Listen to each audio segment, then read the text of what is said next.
The spaceship floated quietly in the darkness behind Jupiter. Nobody on Earth knew it was there. The ship looked like a smooth silver egg, and it belonged to the Xantharian people. They had come from a faraway galaxy to watch the humans. Commander. Lyra stood in the control room. Her skin was purple and she had large black eyes. She moved her 4 fingers across the glowing screen, looking at pictures and videos from Earth. The Xantharian Council had given her an important job: find out if humans were dangerous.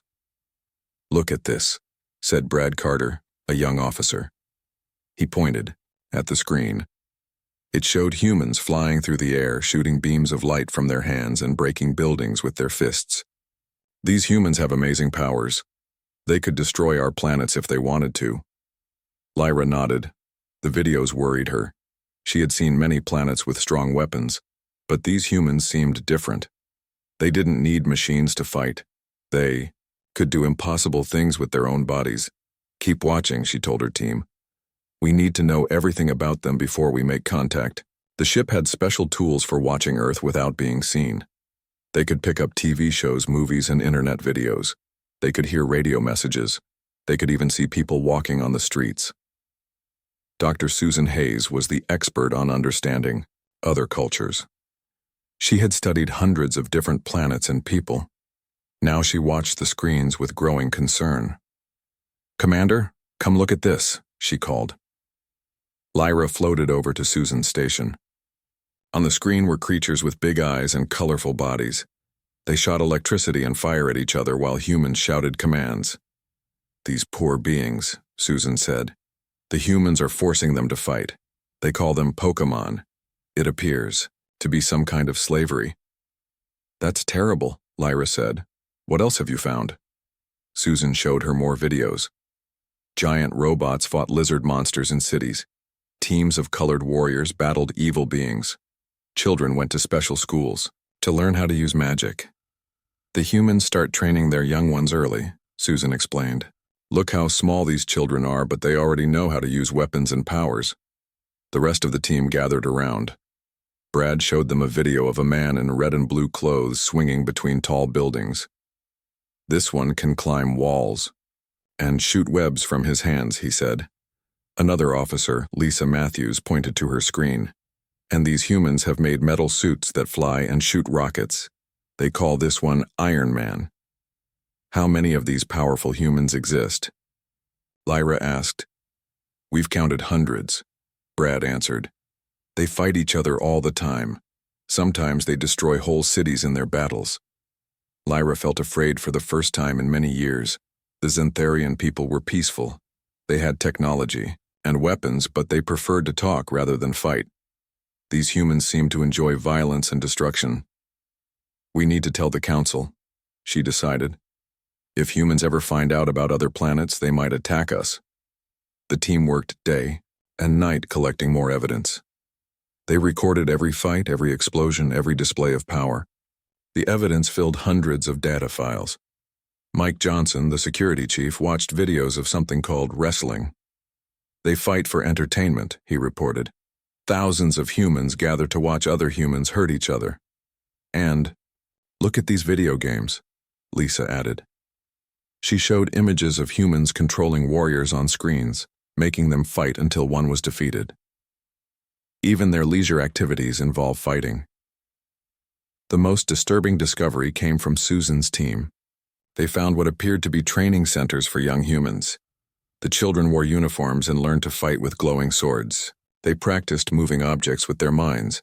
They summoned creatures to battle for them. "They call these places academies," Susan explained. "The children compete to prove who is the strongest fighter." Lyra called for a team meeting. Everyone gathered in the main room looking worried. "We have watched Earth for 3 months," Lyra began. "What we've seen is frightening. Humans possess abilities beyond anything in our records.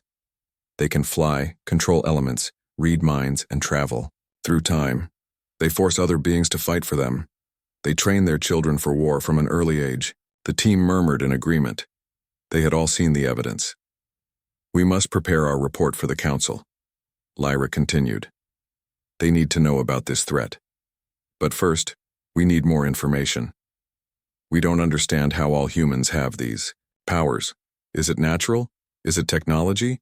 We need to learn more. Should we send a probe? Brad suggested. Too risky, Mike said. If they detect it, they might attack us. What about contacting them directly? Lisa asked. Not yet, Lyra decided. We don't know enough. For now, we keep watching. But we must be careful. If these humans are as powerful as they appear, we cannot let them know we're here. The team returned to their stations. The screens continued to show new images. A green giant smashing cars, a woman with golden bracelets deflecting bullets, a man turning into a wolf under the full moon. Lyra watched it all with growing dread.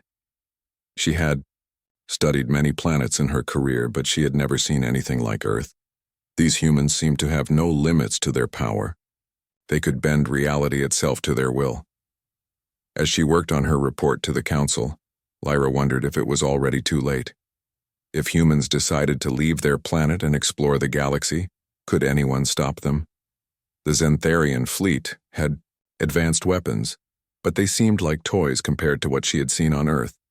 She looked again at the images of children learning to fight, of creatures forced to battle, of cities destroyed in superhuman conflicts. Whatever happened next, one thing was clear. The galaxy needed to prepare for the day when humans discovered they were not alone in the universe. Lyra sent a coded message to the council. Earth situation critical. Human capabilities exceed all expectations. Recommend immediate discussion of containment protocols. Details to follow. Then she turned back to the screens, watching as another city fell victim to a battle between beings who could control the weather and creatures made of fire. The universe had never faced a threat like this before. 3 weeks passed. The Xantharian ship continued its silent watch over Earth. The more they discovered, the more concerned they became. Commander Lyra had barely slept. She spent every hour reviewing new evidence of human power. Brad Carter found more disturbing material. Commander, we've detected a tournament, he reported. They gather young humans and make them fight. The survivors gain incredible abilities. The screen showed teenagers with lightning coming from their fingers. One girl turned into a bird. Another boy created ice walls from nothing. Adults watched and cheered as these children battled. This is their ninja academy, Brad explained. They train the children to be assassins. Look how they teach them to kill without being seen. Susan Hayes was examining something called Power Rangers. 5 humans wore colored suits and controlled giant robot animals. When the robots combined, they formed a massive warrior that could destroy mountains. Each color represents a different power, Susan said. They can call their robots from anywhere on Earth. If these are real weapons, they could conquer any planet in hours. The team found more evidence each day. They discovered secret organizations that controlled magic. They saw schools where children learned to cast spells. They witnessed battles between demons and angels. The humans aren't just powerful, Lisa Matthews observed. They have connections to other dimensions. Look at this Dr. Strange person. He can open portals to anywhere in the universe. Mike Johnson was most worried about something called the Justice League. These beings protect Earth from threats, he said. One can move planets. Another runs faster than light. A third can defeat armies alone. If these are Earth's protectors, imagine what their military must be like. The evidence kept growing. The team recorded mutants who could read minds, change shape, or control metal. They found humans who gained powers from radioactive spiders, gamma radiation, or experimental serums. Lyra called another meeting. We must consider the possibility that Earth is preparing for galactic conquest, she said. Look at the pattern. They train their children in combat. They experiment with dangerous powers. They form teams of super beings. This could be the beginning of an invasion force. But why would they broadcast their capabilities, Lisa asked. Wouldn't they keep their powers secret? Maybe they're so confident they don't care who knows, Brad suggested. Or maybe it's a warning to other planets. Susan presented her latest findings. I've been studying their history programs. They speak of something called World War. It seems they've already destroyed much of their planet in past conflicts. Now they may be looking for new territories. The Y team watched footage of nuclear explosions. Cities turned to ash, millions died. If humans could do this to themselves, what would they do to others? We need to act now, Mike urged. Before they develop space travel. Lyra considered their options. The Xantharian fleet could blockade Earth's solar system. They could demand the humans surrender their powers. But how do you fight beings who control time and space? First, we complete our report, Lyra decided. The council needs all the facts before making a decision. The team worked around the clock. They documented every type of power, every weapon, every training facility. The report grew to thousands of pages. Brad discovered something that made them all pause. There's a being called Thanos, he said. He collected special stones that gave him control over reality itself. He destroyed half of all life in the universe. And someone from Earth stopped him? Susan asked. Yes, the humans defeated him. That's how powerful they are. Lisa found recordings of alien invasions. Look, at this, she said. Other species have tried to conquer Earth, the humans destroyed them all. Even advanced civilizations like the Chitauri and the Kree couldn't beat them. The implications were terrifying. Earth didn't just have powerful individuals. It had proven capable of defeating galactic threats. Whatever the Xantharians decided to do, they would need to be careful. Lyra reviewed footage of something called Dragon Ball. These warriors become stronger every time they're defeated, she noted. They can destroy planets with a single attack, and they keep finding new levels of power. The team also discovered humans working with beings from other worlds. Some had alien technology, others had married into cosmic royalty. It seemed Earth was already connected to the wider universe in ways the Xantharians hadn't expected. We may be too late, Susan warned. They already have galactic allies. If we move against them, we might face more than just humans. Mike suggested a different approach. What if we offer them a place in the Galactic Federation? Make them our allies before they become our enemies. Too risky, Brad argued. Look at their nature. They enjoy fighting. They celebrate violence. They might take our offer as a sign of weakness and attack. As they debated, Lisa made another discovery. There's something called anime, she said. It shows humans with giant robots fighting aliens. They always win. It's like they're preparing their population for interstellar war.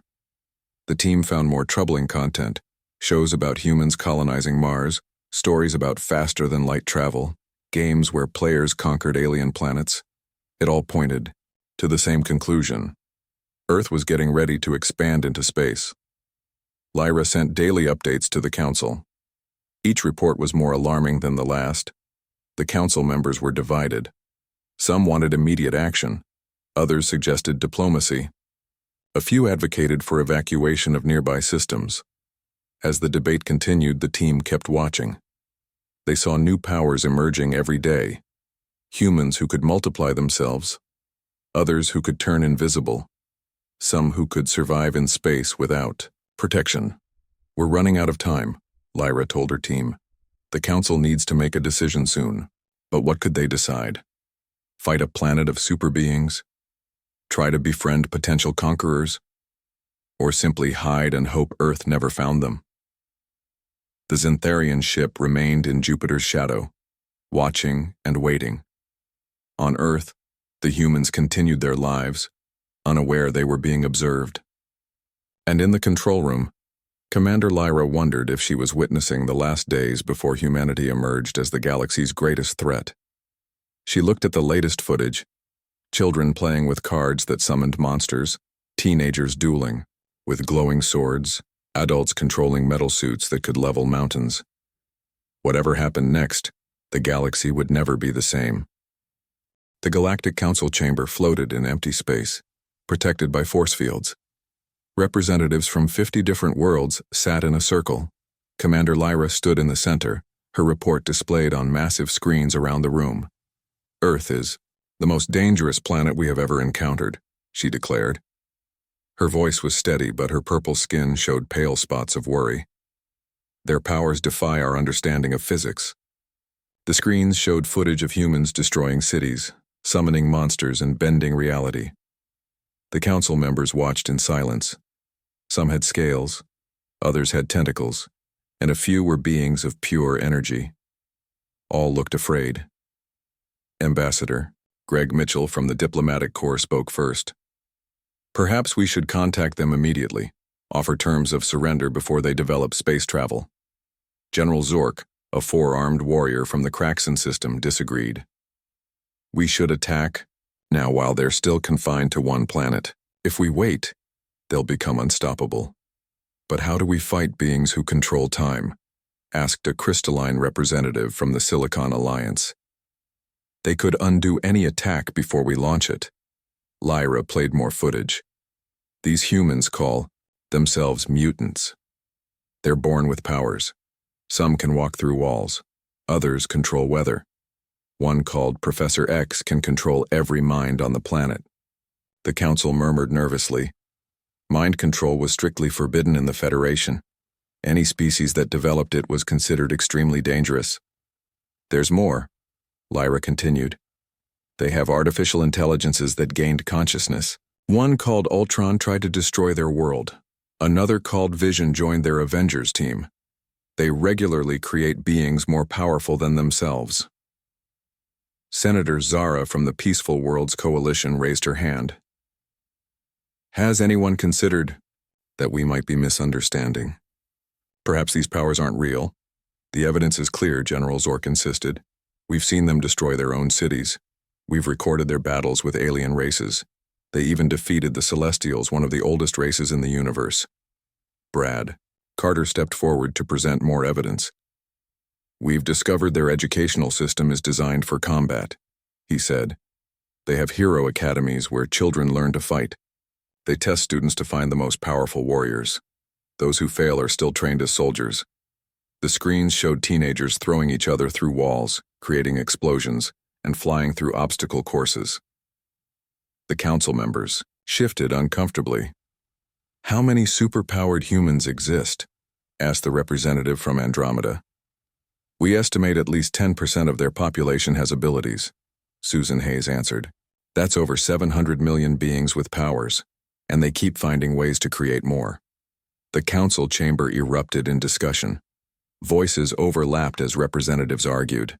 Some called for war, others demanded negotiations.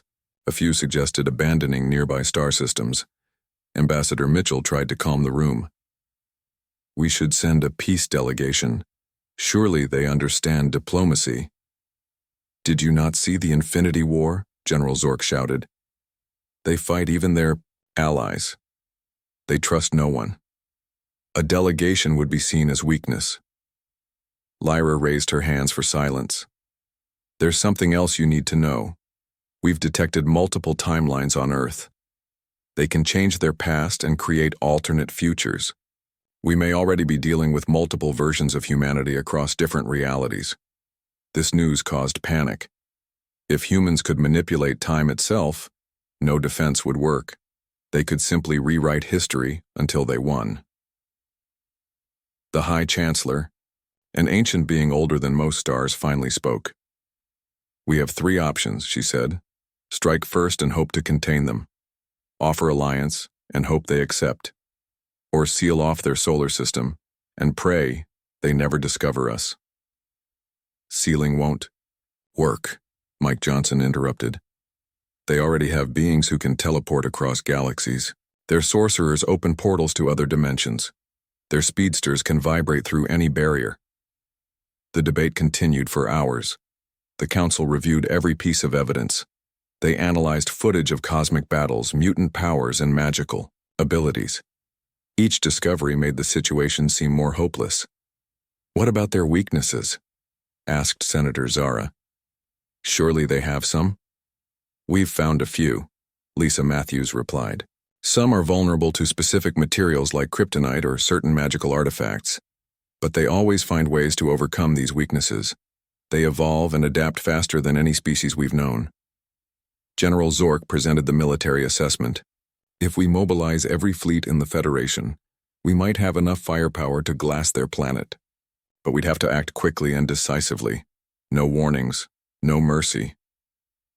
That goes against everything we stand for, Ambassador Mitchell protested. We're not murderers. Better to be murderers than extinct, Zork countered. You've seen what they can do. If they reach the stars, no world will be safe, will be. The High Chancellor called for a vote. All in favor of immediate military action? Lights flashed across the chamber as members voted. The result? 23 for, 27 against. All in favor of diplomatic contact? Another vote. Result? 18 for, 32 against. Then we consider containment, the Chancellor declared. We will establish a quarantine zone around their solar system. Nothing goes in or out. We'll deploy our best cloaking technology and pray they never detect us. Lyra felt uneasy about the decision. With respect, High Chancellor, I don't think containment will work. We've seen humans who can sense across space. They have technologies that detect any anomaly. Eventually they'll find us. The Council fell silent. They knew she was right, but they had no better options. Then we prepare, the Chancellor said. We'll continue monitoring Earth while developing new defenses. We'll seek alliances with other advanced races, and we'll hope that when humanity finally emerges into the galaxy, they come in peace. As the Council disbanded, Lyra returned to her ship near Jupiter. The screens still showed humans performing impossible feats. She wondered if the Council had made the right choice. Could you really contain a species that could reshape reality? She opened a new file titled Contingency Plans and began writing. If containment failed, they would need alternatives. The fate of the galaxy might depend on what she discovered next. On Earth, the humans continued their lives, still unaware of the panic they had caused across the stars. Children played superhero games, teenagers watched anime, and adults enjoyed their movies. None of them knew that the greatest misunderstanding in galactic history was about to reach its turning point. The Xantharian fleet took position around the solar system. Hundreds of ships created an invisible barrier, using the best cloaking technology in the galaxy. They were ready to stop any human from leaving Earth. Back on the observation ship, Junior, Officer Lisa Matthews couldn't focus on her work. Something bothered her about their findings. She kept watching the screens, looking for clues she might have missed. Late one night, while everyone else slept, Lisa noticed something odd. The same superhero battle played on different channels at the same time. She checked the timestamps. They were identical broadcasts. That doesn't make sense, she muttered. If these are live events, why are they repeating? She dug deeper into the data. More patterns emerged. The same characters appeared in different stories. Their powers changed depending on which broadcast she watched. Sometimes they were heroes, sometimes villains. Lisa found something called behind-the-scenes footage. It showed humans putting on costumes and makeup. They practiced fighting moves without actually hitting each other. Strange equipment surrounded them. Commander Lyra, she called over the comm system. I need you to see something. Lyra arrived quickly, still adjusting her uniform. What is it, Matthews? Watch this, Lisa said. She played footage of a man in a red and blue suit swinging between buildings. Then she showed the same man standing in front of a green screen hanging from wires. I don't understand, Lyra said. I think we've made a terrible mistake, Lisa explained. These aren't real powers. They're creating illusions for entertainment. Lyra stared at the screen. That's impossible. We've seen the destruction, the battles, the energy readings. Lisa pulled up more evidence. Look at these creatures they call Pokemon. I found design documents. Artists created them on computers. They're not real beings. She showed Lyra websites for movie studios, animation companies, and video game developers. Each one explained how they made the content. The explosions are visual effects, Lisa continued. The flying is done with wires and computer graphics. The energy beams are just lights and editing. Lyra felt dizzy. If Lisa was right, they had misunderstood everything. She called an emergency meeting. The team gathered in the conference room. Lisa presented her findings. At first, nobody believed her. But we've seen them destroy cities, Brad protested. Those are miniature models or computer simulations, Lisa explained. She showed them documentaries about special effects. Humans are experts at creating fake destruction. Susan Hayes examined the evidence carefully. She's right, the xenoanthropologist confirmed. These are stories, fiction. They're not training their children for war, they're teaching them through entertainment. What about the Pokemon slavery? Mike asked. It's a game, Lisa said. Children collect digital creatures and learn. About friendship and responsibility, nobody is actually enslaved. The truth slowly sank in.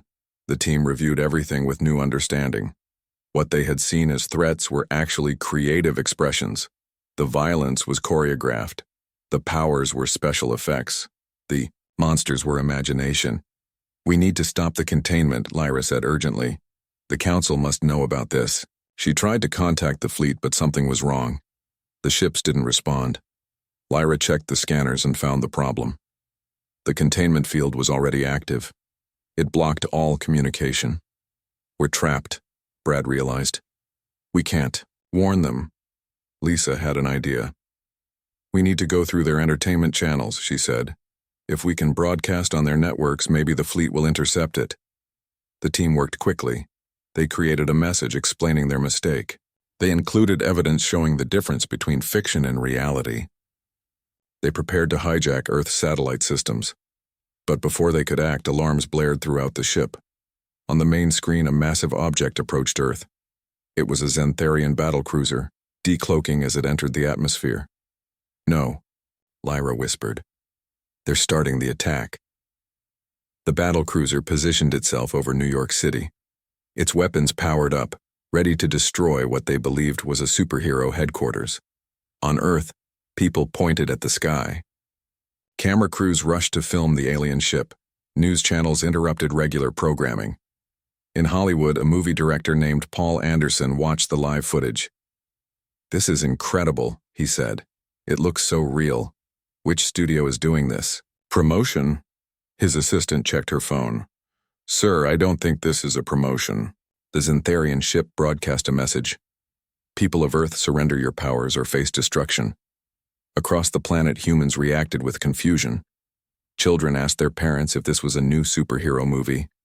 Teenagers posted excited messages on social media. Comic book fans debated which alien race had arrived. In the observation ship, Lyra and her team watched in horror.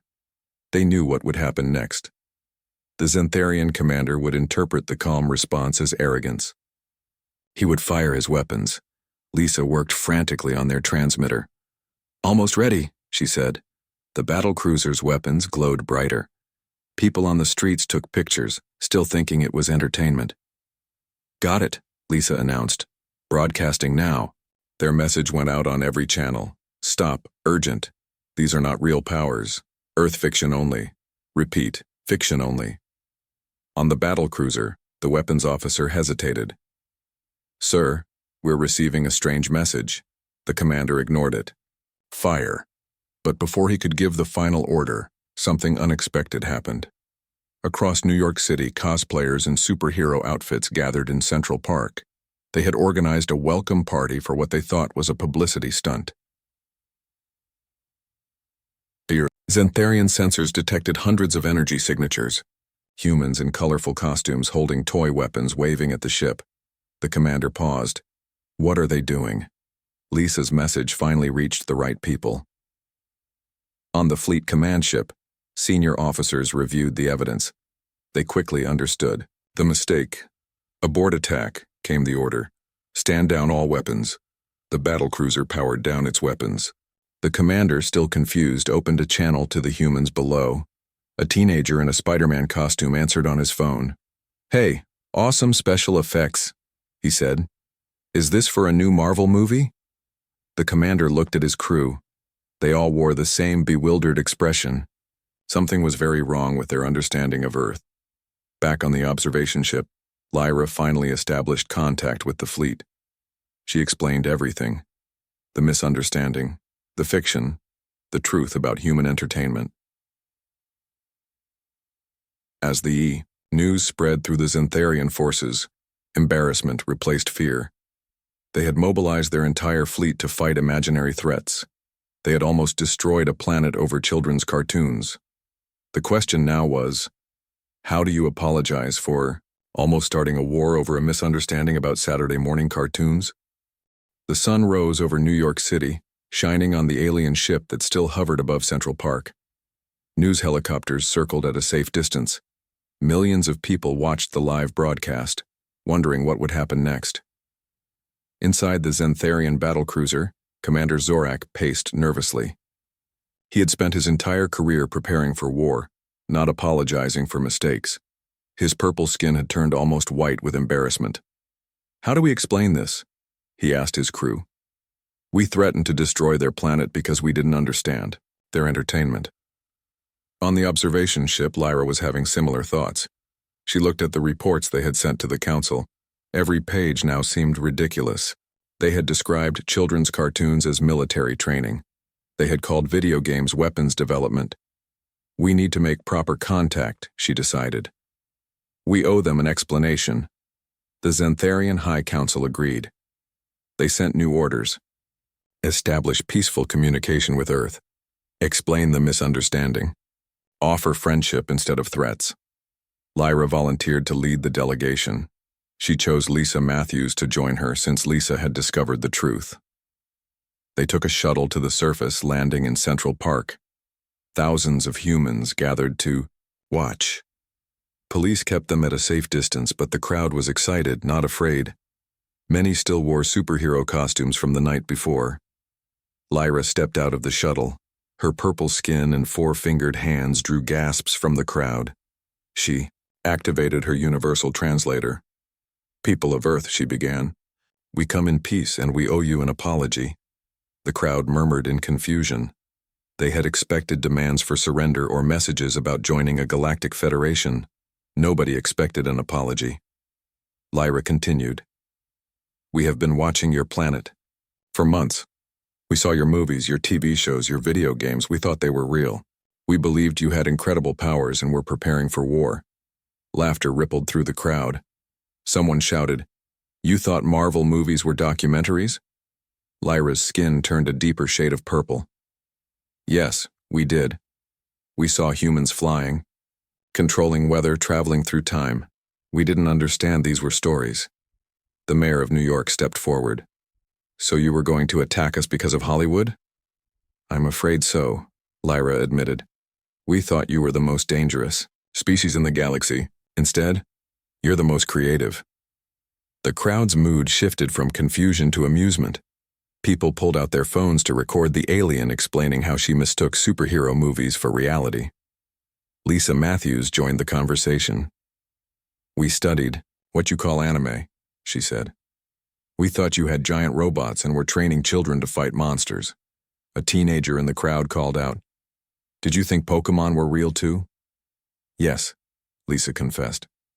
"We thought you had enslaved creatures and forced them to battle." The laughter grew louder. The tension disappeared completely. Humans found the situation hilarious rather than threatening. The Xantharian Council watched the exchange from their ships. They realized something important. Humans weren't angry about almost being attacked. They were amused by the misunderstanding. This response revealed more about human nature than any of their surveillance. Over the next few days, proper diplomatic relations began. The Xantharians shared their technology and knowledge of the galaxy. Humans shared their entertainment and creativity. The aliens were amazed by human imagination. They had never seen anything like Earth's movies, games, and stories. Their own entertainment was simple and practical. The idea of creating entire fictional universes was new to them. Soon, Xantharian children were watching Earth cartoons. There, teenagers played human video games. Their adults binged superhero movies. The entire culture began to change. 6 months later, Lyra visited a Xantharian school. She found children pretending to be Pokemon trainers during recess. They had drawn colorful creatures on paper and were having imaginary battles. "I choose you, Pikachu," a young Xantharian shouted, throwing a painted rock. Lyra smiled. Her people were learning to imagine, to create, to play. The very things they had feared about humans were now enriching their lives. Earth became the entertainment capital of the galaxy. Human writers, Artists and filmmakers found themselves in high demand. Alien species paid premium prices for original content. The first interstellar movie studio opened in Hollywood. Directors worked with alien actors to create films for galactic audiences. Video game companies designed experiences for beings with different numbers of limbs and senses. A year after first contact, the Galactic Council held a special ceremony. They admitted Earth into the Federation, not as a military power, but as a cultural treasure. Ambassador Paul Anderson, the former movie director, gave the acceptance speech. "We once dreamed of reaching the stars," he said. "We never imagined our dreams would reach them first." The Xantharians presented Earth with a special gift. They had created their first original animated series. It told the story of their misunderstanding turned into a comedy. The show became popular across the galaxy. Different species found humor in how the Xantharians had mistaken fiction for reality. It taught an important lesson about assumptions and the power of imagination. Lyra often visited Earth in her new role as cultural ambassador. She loved attending comic conventions and movie premieres. Sometimes she still blushed when remembering how she had reported superhero movies as evidence of human aggression. Lisa Matthews started a new job, teaching alien species about human entertainment. She explained the difference between fiction and reality, genres and tropes, storytelling techniques and special effects. The galaxy changed in ways nobody expected. Warrior species discovered the joy of role-playing games. Scientific races embraced fantasy novels. Diplomatic corps used movie references in negotiations. Children across the stars played together in virtual worlds. They didn't care about species, differences when they could all be superheroes saving the universe. Years later, historians would mark this event as the beginning of the Galactic Renaissance. The day when misunderstanding turned to understanding, fear turned to friendship, and imagination united the stars. And it all started because aliens couldn't tell the difference between Hollywood special effects and reality. Lyra kept a reminder of those early days in her office. It was an action figure of a superhero, a gift from the first human child she met. Whenever she looked at it, she remembered the most important lesson. Sometimes the greatest power isn't in weapons or technology, but in the ability to imagine better worlds. The universe had feared Earth's hostility. Instead, they discovered humanity's gift, the power to dream, to create, and to share those dreams with others. In the end, stories conquered the stars more effectively than any army ever could.